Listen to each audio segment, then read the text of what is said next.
اعوذ باللہ من الشیطان الرجیم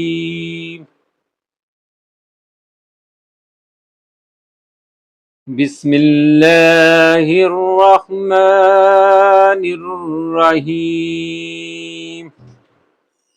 یا ودود صلی علی سیدنا محمد وآلہ وصحبہ انک رحیم ودود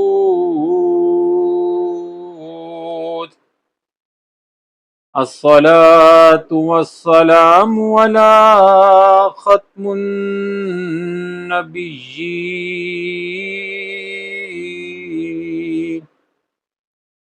الصلاة والسلام علی ختم المرسلین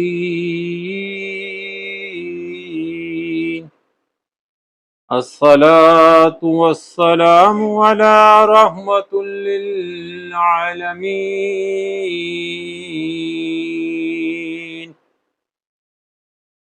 حدیث اليوم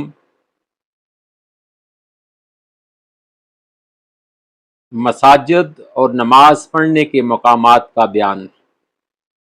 حدیث صحیح حدیث نمبر 750 مشکات المصابیح۔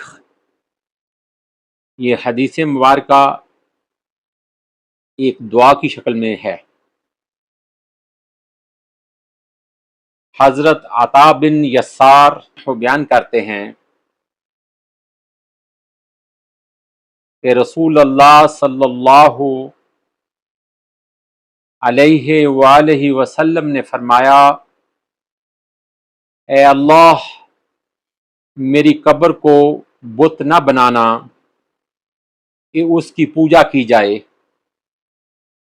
اے اللہ ان لوگوں پر سخت ناراض ہو جنہوں نے انبیاء علیہم السلام کی قبروں کو سجدہ گاہ بنا لیا۔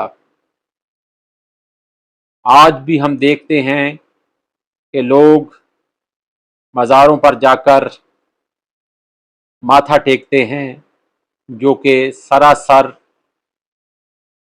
غلط ہے، حرام ہے، اور اس حدیث کے مطابق تو بالکل ہی غلط ہے۔ اللہ تعالی ہمیں سیدھے راستے کی ہدایت عطا فرمائے۔ تو یہ حدیث مبارکہ نہایت اہم ہے، اس کو دوبارہ سنیں۔ حضرت عطا بن یسار بیان کرتے ہیں کہ رسول اللہ صلی اللہ علیہ وآلہ وسلم نے فرمایا، اے اللہ میری قبر کو بت نہ بنانا کہ اس کی پوجا کی جائے۔ اے اللہ ان لوگوں پر سخت ناراض ہو جنہوں نے انبیاء علیہم السلام کی قبروں کو سجدہ گاہ بنا لیا۔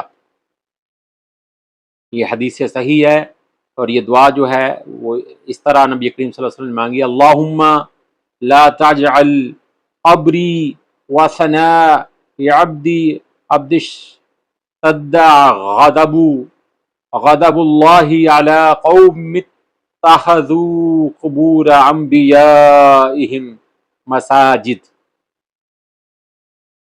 یعنی کہ اللہ میری قبر کو بت خانہ نہ بنانا کہ اس کی پوجا کی جائے۔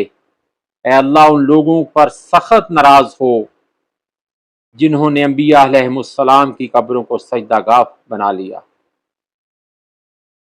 اللہ تعالی ہمیں صراط مستقیم پر چلنے کی توفیق عطا فرمائے، اور اس طرح کی بدعات سے اللہ تعالی ہمیں محفوظ فرمائے۔ اگر کسی کے اچھے اعمال ہیں، کوئی بزرگ ہے، تو وہ ساری زندگی توحید کی تبلیغ کرتا رہا، نبی کریم صلی اللہ علیہ وسلم کی محبت کی تبلیغ کرتے رہے اور سیدھے راستے پر چلتے رہے، تو ہمیں بھی چاہیے کہ جس طرح انہوں نے ہمیں تعلیم دی ہم انہی کے راستے پر چلیں، نہ کہ ان کی قبور کو سجدہ گاہ بنائیں، وہاں پہ اپنی منتیں مانگیں۔ یہ کسی طرح بھی مسلمانیت کو یہ زیب نہیں دیتا۔